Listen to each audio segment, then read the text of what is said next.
All right. Good morning, everyone.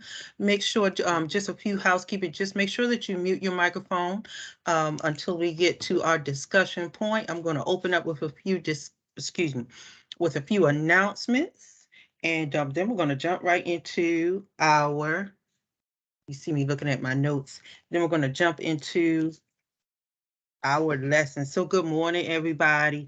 Just a little disclaimer. Thank you, I had a implant put in yesterday, so please forgive me if I sound a little muffled, and I may depend on you all a little bit more to do some talking for me. Just a few announcements. Let me go to your class.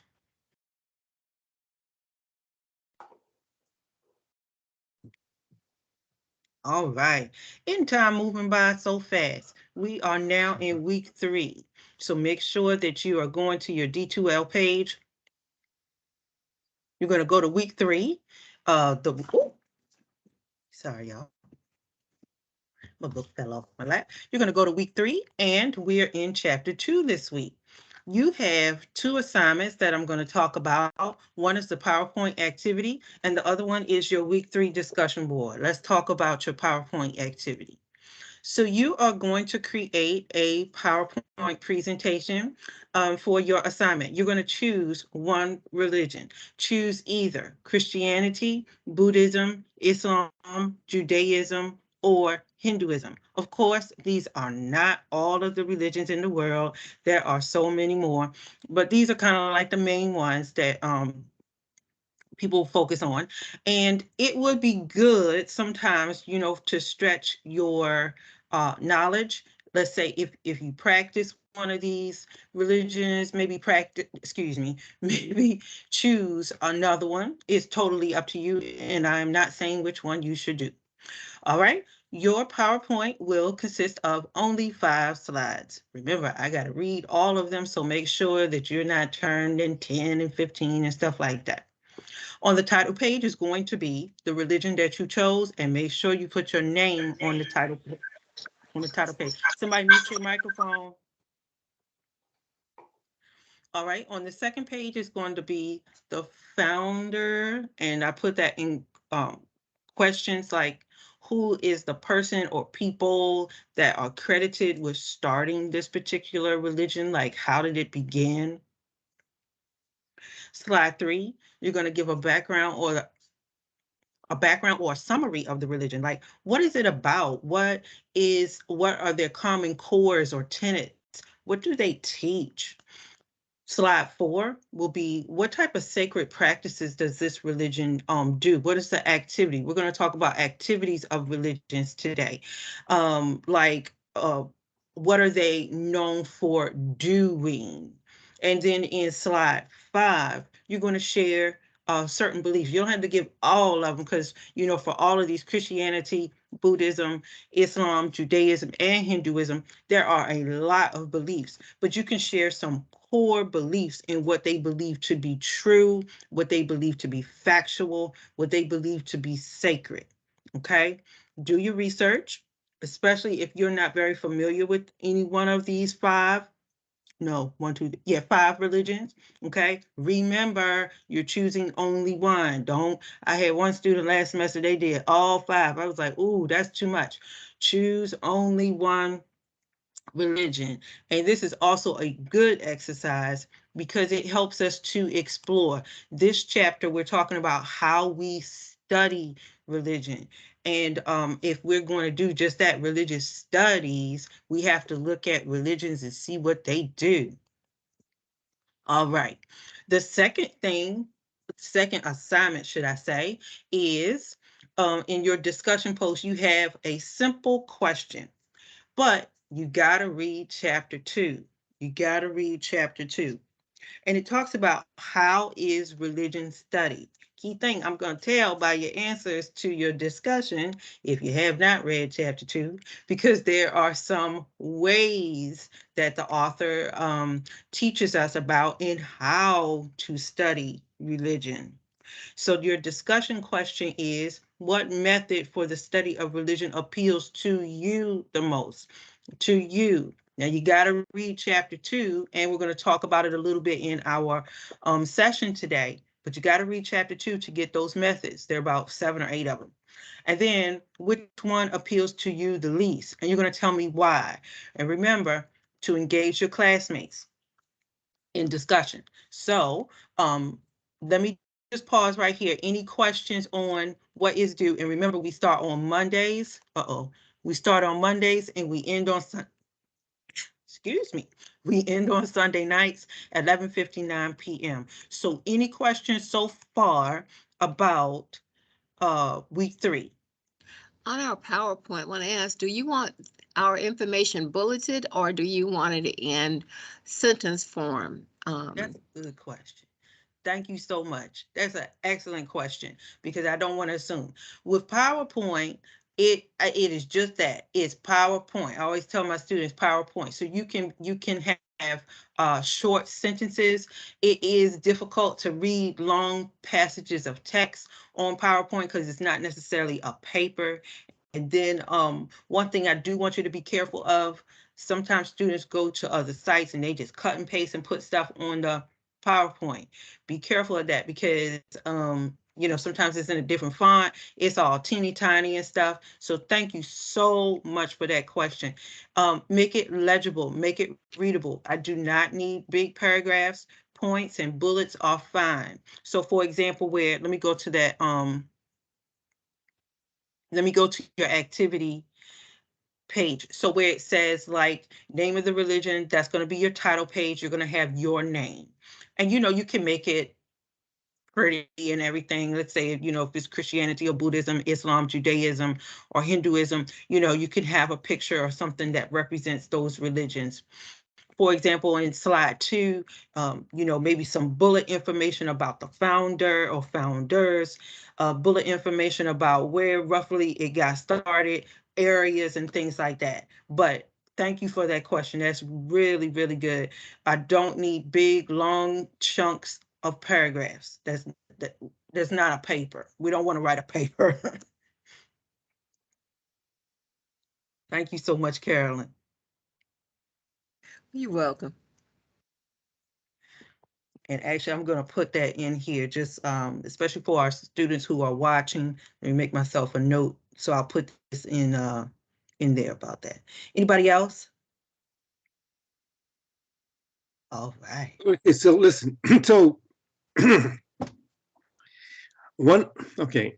for founders, who started it? How did it begin? You want background, some bio on the founder, right? And how did his motivation for beginning it? And that'll take at least a paragraph.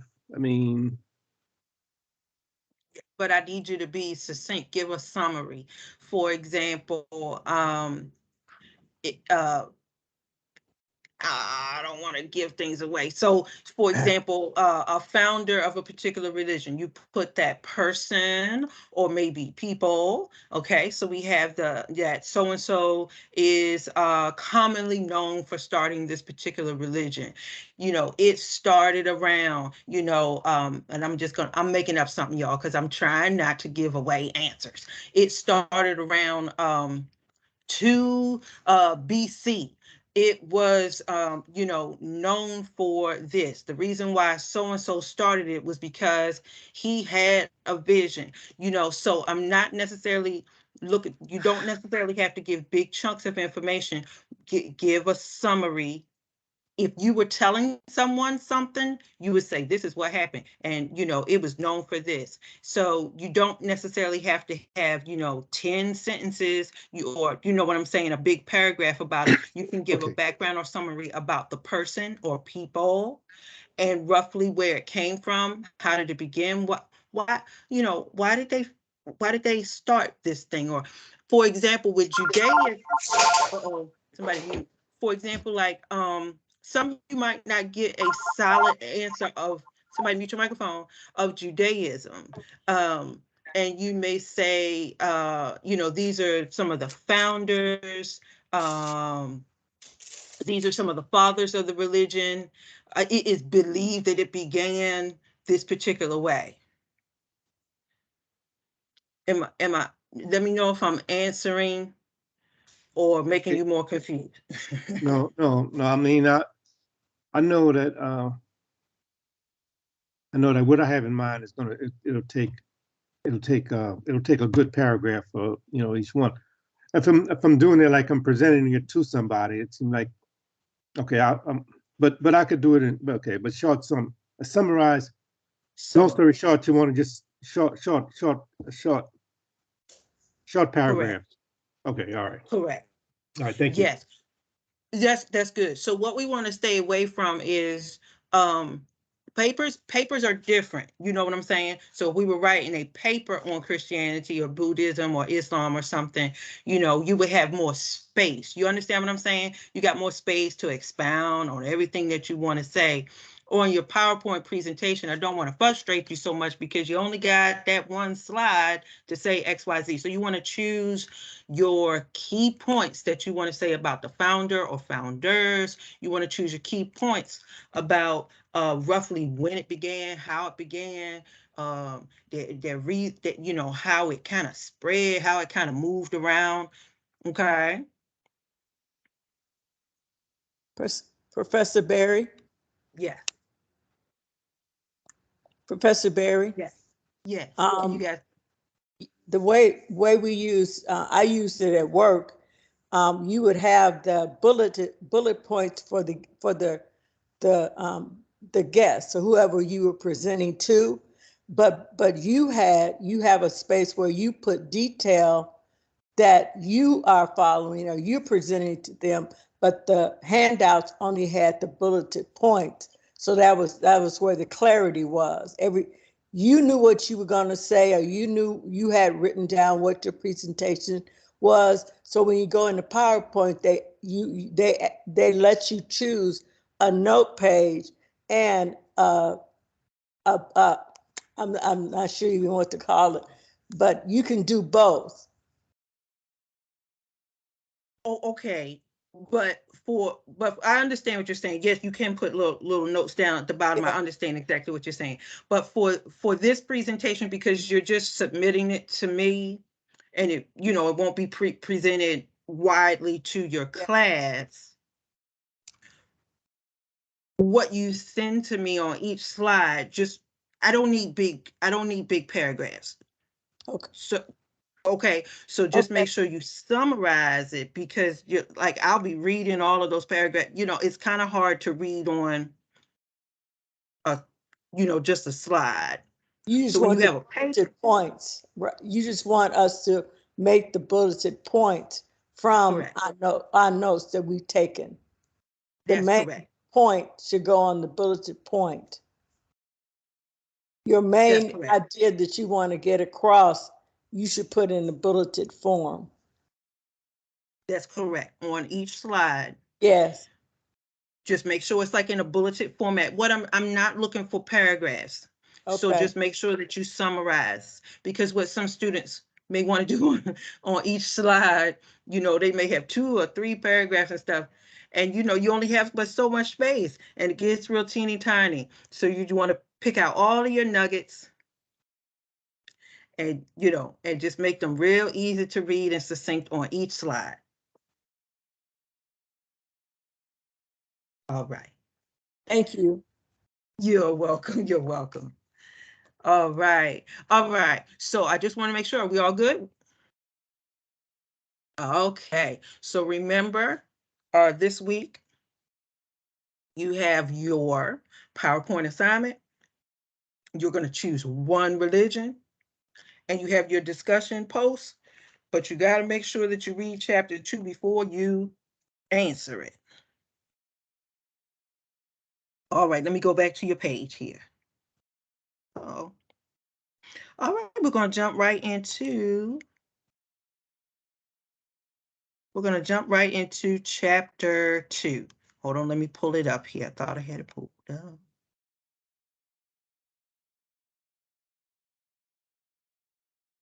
And we're going to talk about how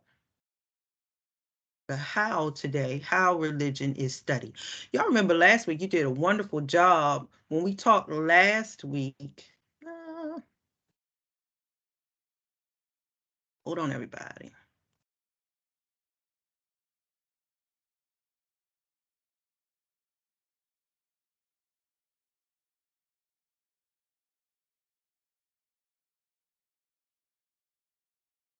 All right, here I go. Let me know when you can see the slide, and it should say start here.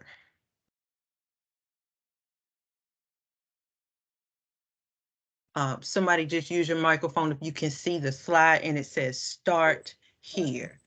Yes, I can see it.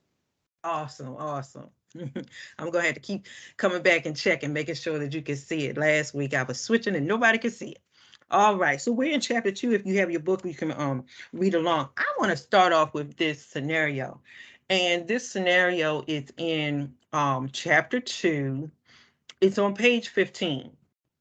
And I love this introduction real quick. Okay, so I'm on page 15. And Dr. Deborah Majid, she asked her students some questions. And she asked them, how do we study religion? And so one student said, you mean we've actually got to go there? Inquired a first-year student upon learning about the assigned ritual observation in his foundational course, Understanding Religious Traditions in Multicultural America. He said, I thought we could just read a book. I'm not interested in conversion, added another. I'm taking this class because it's open and it fits my schedule and I'll get credit for it. She said usually those are like some typical assumptions and responses that she'll get from her students, meaning that they don't necessarily want to go out and do or observe it in terms of studying it. He said, one of her students said, isn't there a book? Can't we just do that by reading a book? So that is true. You can learn about a religion from reading a book or a magazine or an article, but let's just start right here. What do you think about religion? I have been grading your religion versus spirituality papers. You should have your scores back. And I liked how many of you made the distinction between religion and spirituality. And then some of you said, and remember that paper was whatever you thought, it wasn't any wrong answer. But some of you said that religion is closely related to spirituality. Spirituality is related to religion and so forth. Someone, and I'm quoting someone, said you could follow a religion and okay, wait. I'm not sure what student said this, and please forgive me if I'm messing up your quote, but one of the students said in the paper, you could have thousands and millions of people following a particular religion, but they all have different levels or aspects of spirituality that is personal to them. And I thought that was really interesting, really impactful. Let's just pause right here. I want you to open your microphones. I may depend on you a little bit more to talk today. Let me get 2 classmates to share briefly. And of course, we can't tell the whole paper, but what was your difference? What did you say personally? What was your difference between religion and spirituality? If I can get 2 students, just open your microphone.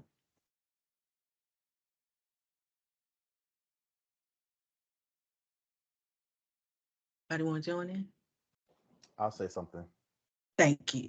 I talked about spirituality is more of like a personal reflection, and that's like kind of like an individualized way of how you like view the world and like that set of ethics. And then religion is like more organized. It comes from, like you said, like millions of people with the already established set of beliefs, and that's how they have that type of relationship. Awesome. Thank you. Is that Hakeem? Yes. Thank you, Hakeem. And let me have one more student. I volunteer. Go Somebody. Go ahead. Go ahead, young lady. I thought I said, if I remember, one of the things what I brought out of it was religion is about me, us, and spirituality is about me. That's the biggest difference, me and we. And you follow the tenets of a religion, and those people who go there decide, I will follow this. How you pray, how you worship, what we're going to read or whatever, what we're going to study. There's always a collective agreement with that. But with spirituality, and I think when I see spirituality, I always wonder, what spirit are you following? Because there are different spirits, and so that's my main takeaway from the two. Awesome. Thank you, Gloria. And I heard Lester. Lester, go ahead, jump in there. Okay, well, I would, mine was a little different. I mean, I think religion is like the physical functioning of a church, and it's governed by the denomination, about as far as operations and, as far as operations go. That's the religion, and and of course we have a lot of different religions, and some of them spawn off others. Okay, one religion spawned another one, and for spirituality, I think that's your spirit. That's God's special gift. Your spirit. Your spirituality. He gives everybody a certain amount of spirit, and you play it the way you feel it, so to speak. Okay, well, for example, like some people have more spirit than others. Like if you listen to some people that maybe sing or whatever, and in my way of thinking, I don't think I could hear anybody with more spirit than Shirley Caesar. She had more spirit than anybody I've ever heard. This kind of thing. But that's the level of spirituality. I think is different for everybody. It's germane to each individual. Awesome. Thank you so much, Lester, Gloria, and Hakeem. All right. And so in those papers, remember, this was your way of defining. Let me say this. Sometimes we hear those words, religion and spirituality, over and over again. Somebody mute your microphone. Over and over again. And you know what? We really don't, what's the word? Know what they mean sometimes, or sometimes people will use them synonymously. And it was really interesting, especially for me when I did that assignment. And I actually did this assignment when I was in seminary, and I was like, well, wait a minute, I thought it was this, and I thought they were the same. And then when I really started sitting down and thinking about the two terms, they're related, but they're not necessarily the same. So let's get to this question. Why study religion? Why study religion? Okay, so I heard from Gloria, Hakeem, and Lester. Let me hear from another student. You can open your microphone. Why study it? Let's just start right here. Professor Berry, this is Marshall. And so I think we should study, especially your own religion, study it to learn more about it and get in depth more about it. Because, with me, I chose AME because that's my family's religion. I was brought up in it. But now that I've studied it and learned more about it, I reached out to other religions just to see how they compare. And so while we study it, to learn more about it, especially your own, and to see how others do it, other religions do it. Jehovah Witness, Church of Christ, Church of God in Christ. I've studied all of those, and I like some parts of all of them. And then I like, I don't like some parts of the one that I'm in. And so that's why I study it. Thank you. Sure. Marshall, stay right there. I want to challenge you on something. You said in my religion, AME. So I want you to back up a little bit. So let's put it under the big umbrella of religion under Christianity. And then under Christianity would be different denominations. And so then you fall under AME denomination. And then the polity of it, you say, oh, there's some things I just love and embrace, some things you just don't. Yeah, and I think all of us are like that. So under the umbrella, so let's put it under the big umbrella, Christianity, religion. And then under the umbrella of Christianity, you fall under You fall into, not under the denomination of AME. That makes sense? Yes. Okay, there you go. Yes. Awesome. Thank you so much, Marshall. Let me hear from one more student. Why study religion? Marshall said, I got to study my own. I heard somebody. I'm sorry. I'm sorry. I didn't mean to interrupt you. Oh, someone else. This is Freddie. I'll go ahead and let refer to them, Frank. Thank I'm not you. sure if you can hear me okay. Yes, I can. Okay, I got a lot of background noise. I'm sorry. I would say the reason to this is a lot. I would say the reason to study religion is especially your own, to get a better understanding, and because there's so many things that have been passed down, you know, through whatever religion that you're in. Christianity is my religion, but there's so many things that have been passed down through family, tradition, community tradition, stuff like that. That often, really, when you start digging into it, you're not line up with the Bible. So I mean, it's good to study and get a better understanding, so you'll know for yourself whether it lines up or it doesn't.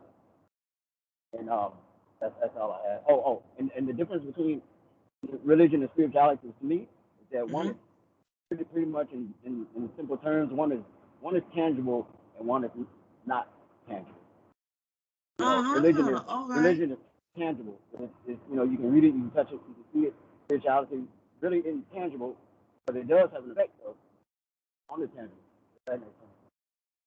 All right, y'all getting all philosophical on me. Very good, very good. Wonderful. Freddie, I want you to go ahead and jump in there. Yes, ma'am. Can you hear me? Sure can.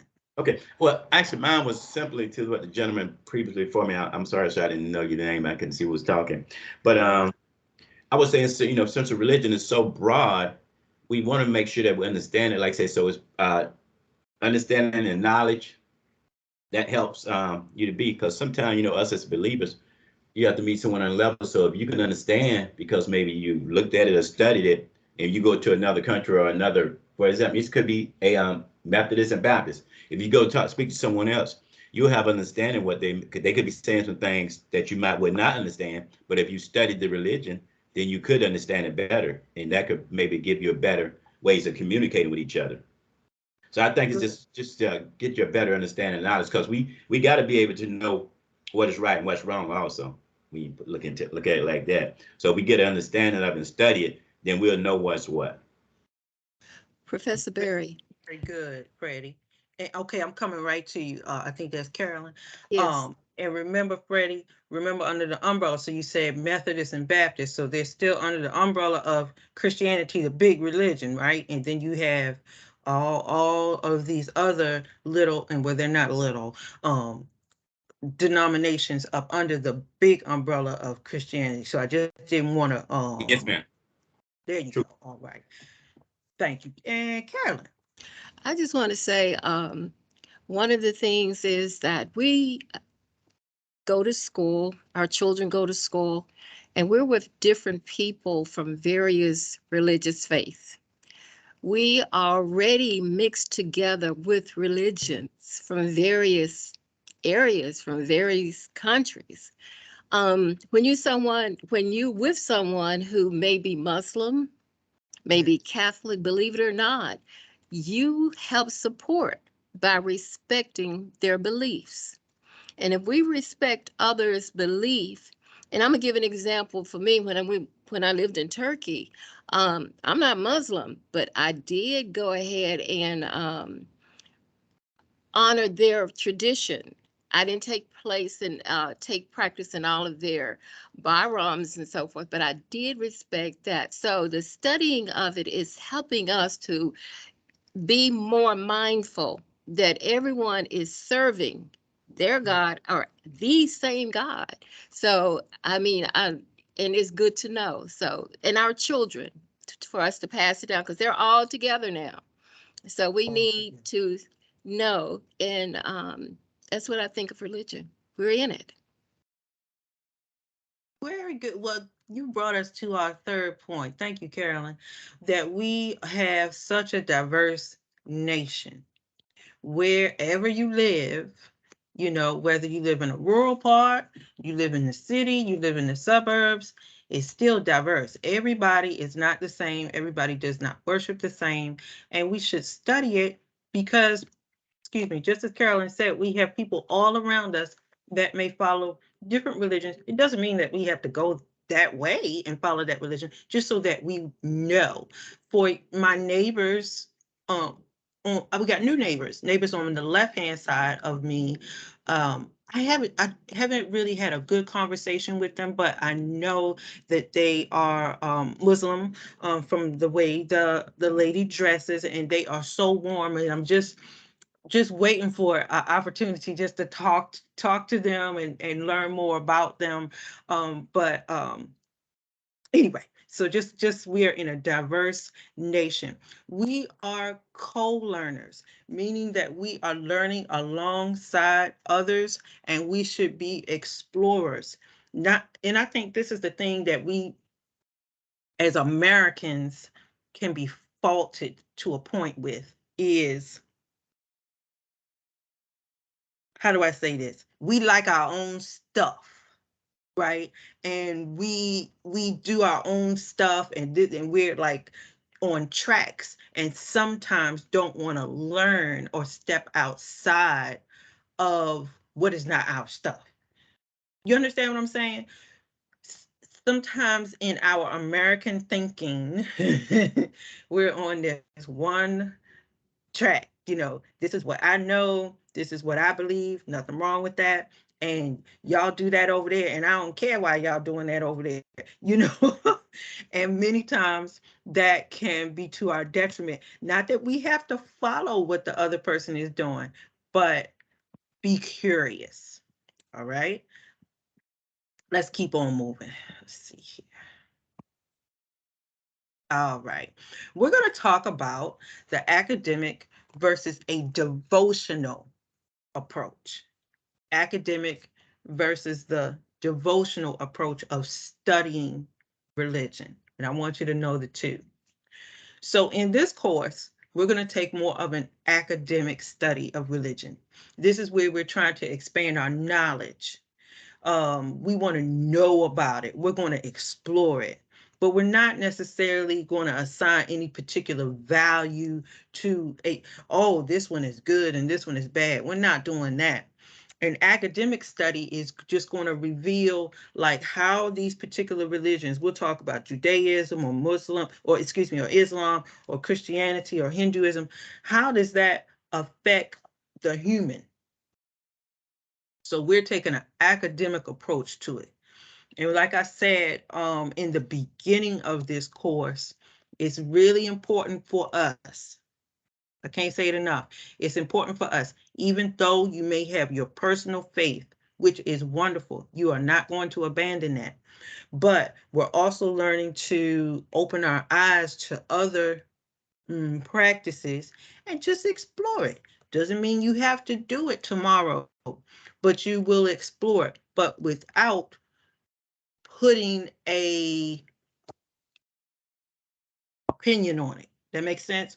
Without saying, oh, this Native American person, they worship a tree. Oh, that's crazy. Why do they worship the tree? What is the tree going to do for you? And you know, we don't want to come at it that way. We are observing, okay, this is what they do, and they worship the tree, and they worship the grass and the water.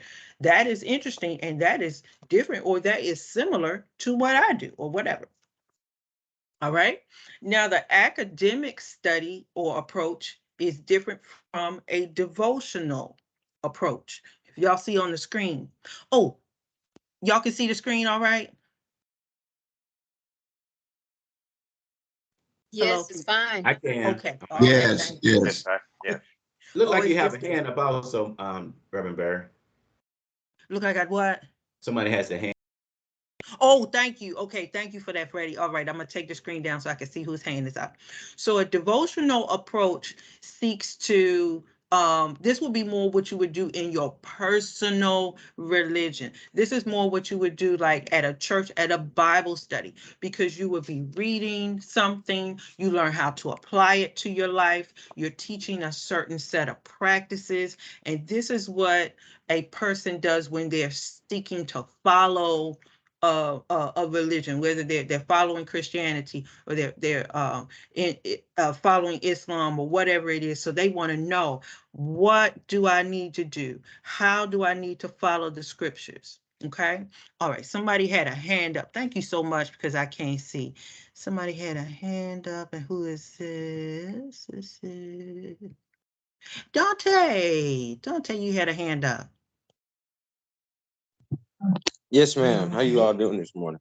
Good. Good. I was just gonna give my explanation on religion versus spirituality, but Go ahead. you just kind of like touch bases on it as far as as far as what the meaning of the class was. But to me, it's just um, spirituality your is your way of experiencing whatever religion that you are part of. So whatever it's you're experiencing whatever Godhead you serve. So in religion, with religion, it's more about, like you said, it's more about the study of whatever um whatever faith you may be a part of. But that's just what I was gonna just give my explanation on, just explaining what religion was versus spirituality. Very good. Thank you, Dante. I No sure problem. appreciate all of your uh, participation today. You are awesome. All right. So you guys know the difference between academic versus the devotional approach. And I just looked at my time. All right. Let me keep moving. Okay. Got 11:41. All right. So y'all, I'm going to leave this slide up, and we're going to talk about these 1, 2, 3, 4, 5, 6, about 7 approaches to studying religion. Let me see. In essence of time, I am going to show you a video about the last one. I think I may be able to do that. All right. But this is found in chapter 2. And this is going to help you with your discussion posts. All right, so we said that we are studying religion. We're not necessarily talking about following it, not a seminary. So we're studying religion. So how do you study it? There's so many different ways and approaches that you can study a religion. So what I want you to do, if you haven't done this already, you may want to jot down these 7 approaches: anthropological, ecological. They're all tongue twisters for me. Phenomenological, psychological, sociological, feminist, and womanist. All right, let's go through these so you understand them. How do we study them? Well, I can study the people. I can study it through anthropology or anthropological approach. And I have to be honest, I do personally like this one. Anthropological is when you study the religion through the people. How do they use the religion? Okay. Study the people. Observe what they do with it. Observe how it impacts them. So let's say, for example, if we were to go to a mosque, or if we were to go to a Native American reservation. We would just sit quietly and watch how the individuals interact with each other. Watch what they do. Do this at a church, at a synagogue. Anybody on here like me is a people watcher? Do you like to watch people? Not in a weird way, but I just like to, sometimes, like if I'm at the airport or if you're out in public somewhere at the mall, I just watch people. I like to observe people. I do, Professor Berry. I'm not by myself. You know, I was at the airport a couple weeks ago, and it's just amazing just watching people. So there was a group of soccer players. They were traveling together and they were interacting with each other. And then when I sat down at the gate, there was a mom, and she was, Lord bless her heart, working with her little children. She had one in the stroller, she had the other one on the seat, and she cleaning noses and all of that. That's what I mean by anthropological approach. You're going to study the people as they are working in their religion. Okay. Ecological approach. All right. The key word that you're going to see in ecological is ecology, the environment. How do the people, or how do the humans, when they're in this religion, how do they adapt to their environment? How do the people adapt to their religious, how do people adapt their religious practices to where they are? Let me give y'all a big example. Our African ancestors came to the Americas, or to North or South America, or to the islands, and they had to adapt their religious practices, whether they were in Brazil, whether they were in Jamaica, or whether they were in Charleston. Okay. You get it? So the one that left the boat and went to Brazil, or went to Jamaica, or went to Charleston, there were different environments. There were different ways that they could interact. Oh my goodness, I could just go into this for a long time, and it would take us really into another class. But it's just really interesting how humans adapt the religion to where they are. And many times with the enslaved ancestors, there were so many, what's the word? Restrictions placed on them because of their environment. All right. Phenomenological approach. And y'all stop me if you have any questions. This is when you study the experience. The key word, or the root word that you see in there, is phenomenon, an experience that happens. So this is when we study an experience of the religion through something that they do, like a pilgrimage, through prayer, through, y'all can jot this down. I'm getting into one of the courses that we're actually going to have next semester, a ring shout, going back to our enslaved ancestors. If you were to study the ring shout and how they worship and how they moved, that would be a phenomenological approach to studying religion. All right. Psychological approach. Some people who like psychology, this would be you. Psychological approach is going to take a look at their emotions and their behaviors regarding religion.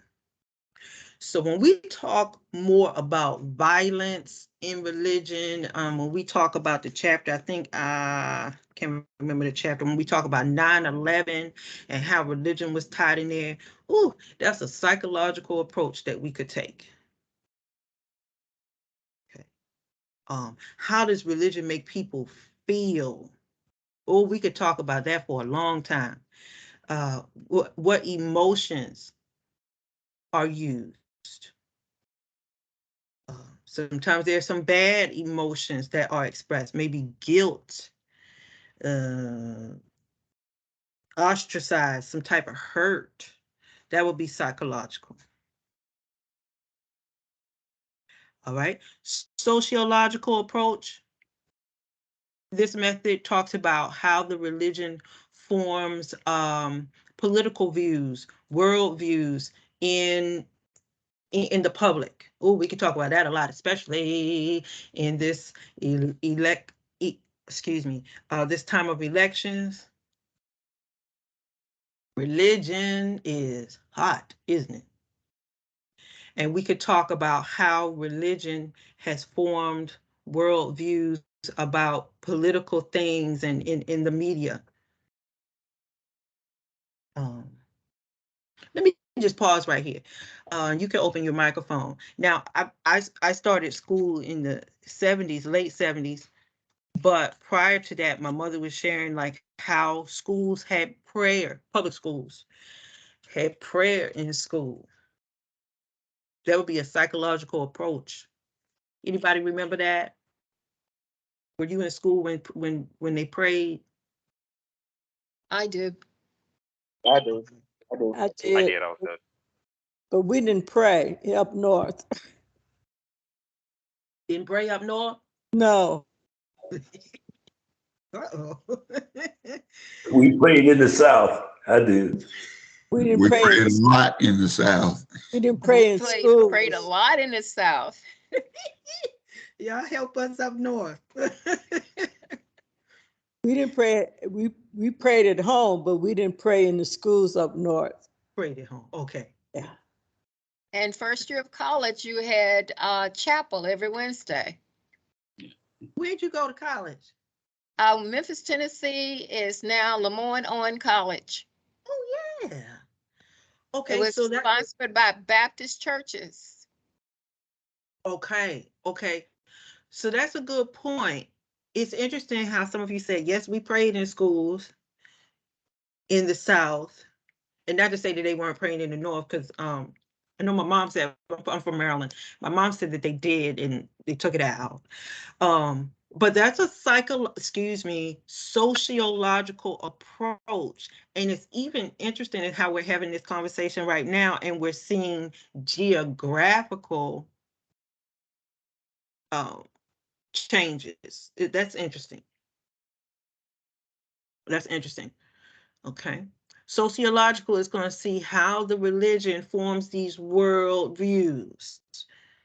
All right. Let me give you these last two. What's 1151?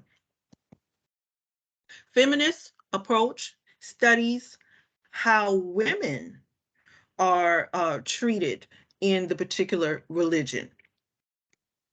It studies how they're, we talked about this last week, didn't we? When we talked about in Iran, remember the ladies are having like this revolt and saying, you can't just treat us any old kind of way. You can't beat us and kill us because I got some hair sticking out from underneath of my scarf. Feminist approach looks at how women are sometimes silenced in a religion. In certain religion, the male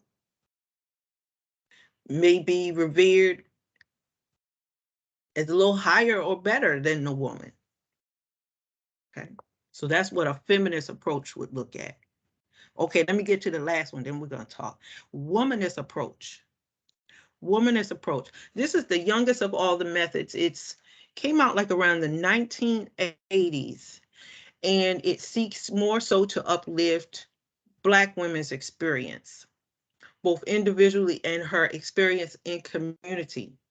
And it really seeks to challenge any type of oppression, not just for Black women, but any type of oppression, any type of racist ideologies, any type of sexist ideologies in that particular religion. And so it seeks to challenge it. So in the study or of a womanist approach, they would look and say, oh, how are you, treating this woman? And this woman, excuse me, is, you want this woman silenced, or maybe, not promoted and things like that.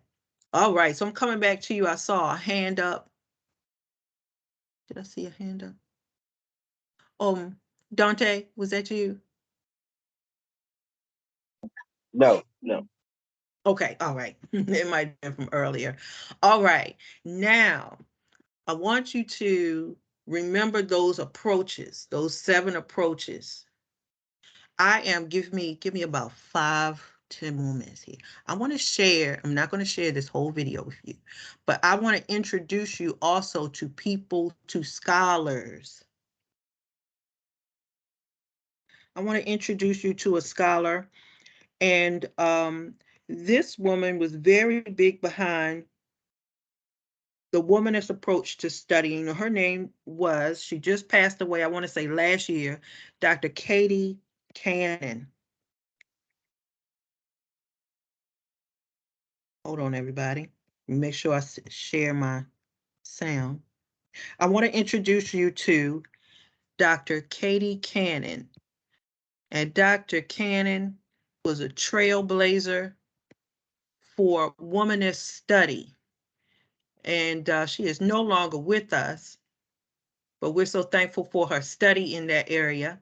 Okay, somebody open your microphone and let's see if you can see this. This work.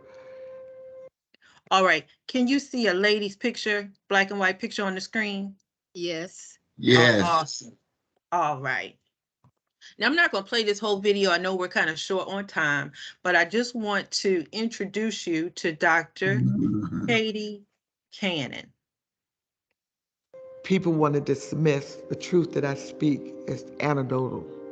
If I don't have a scientific database where I can prove that what I've experienced is true for so many people, then it's not true.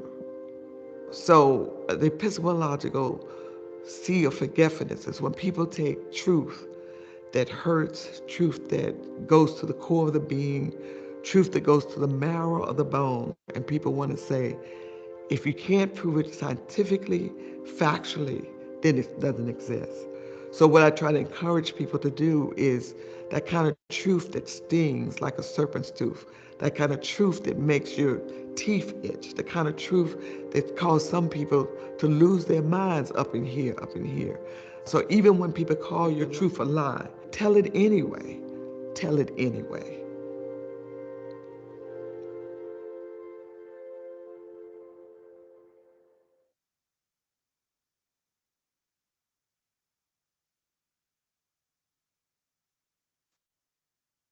Being a very attentive child, I started kindergarten when I was 3.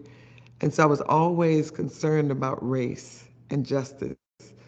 Because going to this kindergarten was a Lutheran kindergarten where we learned the Beatitudes and the 10 Commandments and all about sin and how much God loves us. And yet I could understand what Black people had done. And this is a theological question at 3. What we've done as Black people, that we couldn't go to parks, we couldn't go to skating rinks, we couldn't go to the library, we couldn't go to anything except to church and the Black school.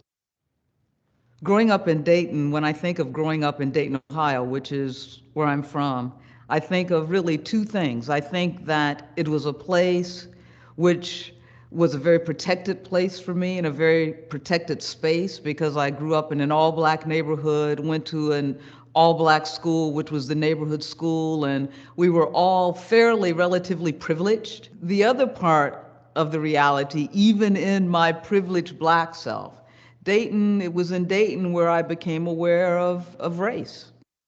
Being okay, anybody from Ohio?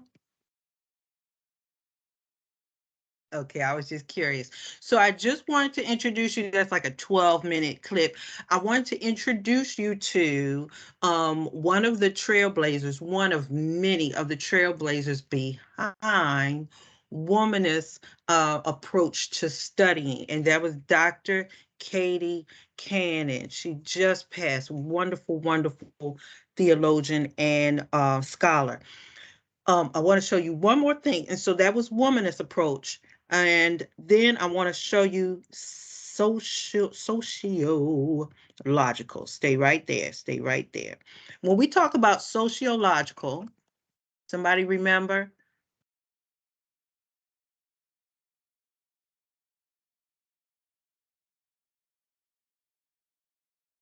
Technical issue.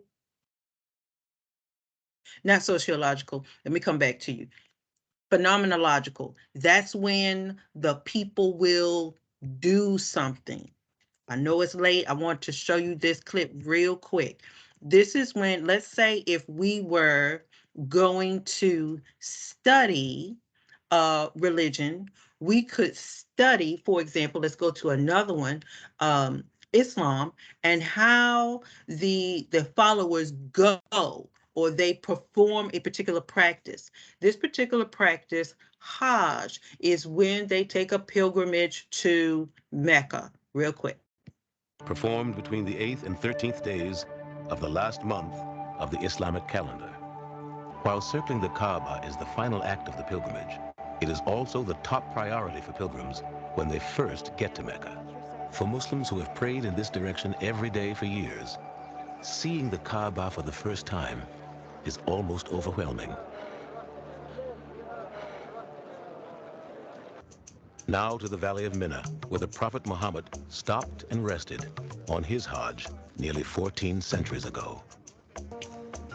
This is a town that grows from virtually 0 to 2 million people overnight. At dawn on the next day, the camps stir with anticipation for the greatest day of the Hajj. 2 million people. I'm gonna take the audio down, and we are going to be observers. Somebody open your microphone. So we're going to be observers. We are acting like we are studying, right? We're going to study these people on a phenomenological approach. They are taking a Hajj or a pilgrimage to Mecca. So just observing, I have the audio down, just observing the video. What are some things that you see? What are some things that you could report? They're dressed in white. Awesome. Awesome. Attire. And how the women are dressed, how the men are dressed. But Marshall said even the color is the same. The color is significant. I think the sheer number of people there. Look at this picture. This is a good one. Just as soon as you said the sheer number. That's not like a few thousand. There might be some million of folks came. Positions of their hands. Wonderful. Hands in prayer. Worship. The dedication to it. Oh, good. The dedication. We can see through their facial expressions, their body movement, that this isn't something. Oh, let me see if I could go back. This isn't something that people just do just to be doing.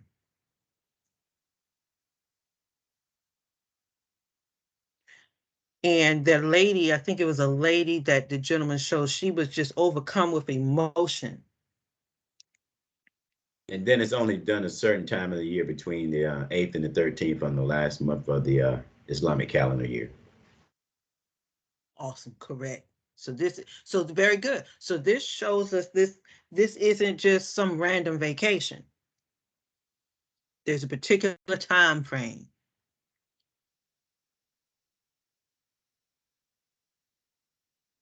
Okay, so we observed attire, we observed the number of people, rituals that were performed. Okay.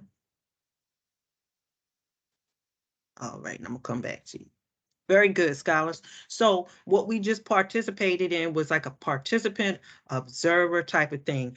We, took this trip to Mecca and we went there to observe. Did it mean that we were now gonna change our religions? No, but you observed, you said, this is what they're doing. And this looks like it is big. This looks like it is important. important. Look at the number of people that came. Look at what they're doing. They're not, I didn't see nobody running around playing, laughing, poking each other. You know, it seemed that everyone that we saw had, what's the word? Spirit of worship, seriousness. Guess that's the word I want to say. All right. Yeah, I was gonna say that too. Their importance in understanding the significance of why those dates are important and why they have to be there and why they are there. Very good. Thank you, Dante. Right. These dates are important. This time frame is important. We just don't do it because, you know, they just didn't have nothing else to do. This was planned to be there and to participate. Wonderful. All right, everyone. Anybody else want to add anything in there before we leave out?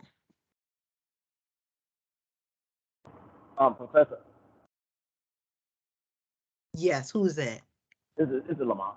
Okay, Lamont. And also from that video, notice that this is not. It appeared that there was nobody that had to. And I'm just using this term.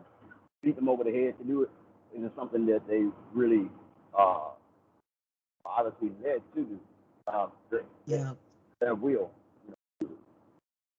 Yeah, I like that. Lamont said, nobody was like, oh Lord, we got to go over here and I don't feel like going and I got to take off work. It was, you could see, and we didn't know any of these people personally by just looking at the video, but they wanted to be there. Professor Berry, I think what got me, reminded me of the story of Christ's birth, when all the people had to come to pay their taxes. I never thought I always felt, you know, like we do, it's a person, you know, here, but there would have been masses of people at that time who had come to Jerusalem to pay their taxes. I never saw it as that until now. So a lot of people came. A lot of people. Yes. We don't like paying taxes. But yeah. Thank you so much, Gloria. All right. Very good discussion today. Remember your week 3 discussion post due by Sunday, as well as your PowerPoint, and you're choosing one of those 5 religions. Oh, check your email. I did send an email to you all. Thank you for the response from some of the students. We are having an open house on November the 10th. I want to say that's a Thursday night, regarding the religious studies program, and you all are more than welcome to attend. Thank you to some of the students who are going to be volunteers. If you would like to volunteer, I still need your help. And also, spring registration is open. Spring 23 will be upon us before we know it. And so there are 3 courses. There's church history, there is New Testament, and church worship. One of the courses, and please forgive me, I don't have all of the dates in my head right now. One of the courses will be in the beginning of January and run to March, and then the other 2 will run March to May. But I did put it in your email or in your announcement, so just check your page, okay? I got the dates for you. Dr. Berry, will we all need those 3 courses? Which Not one? all of you. Okay. No, not all of you, because some of you are on different tracks. Some of you, Marshall, just take a look at your program page. Some of you are going to need 1 because some of you are going to be leaving us in May, and then some of Gloria shaking her head like, yep. And some of you will need either 2 or 1. It just depends on what you need to finish up. Okay, thank you. Marshall, just take a look at your program worksheet. All right. All right, everybody. Any questions for me before we leave? Thank you so much for your help today. We had a good discussion. All right. All right. Thank you, everybody. Take care. All right, see you later. All right, thank you. Have a good day. Bye. Goodbye.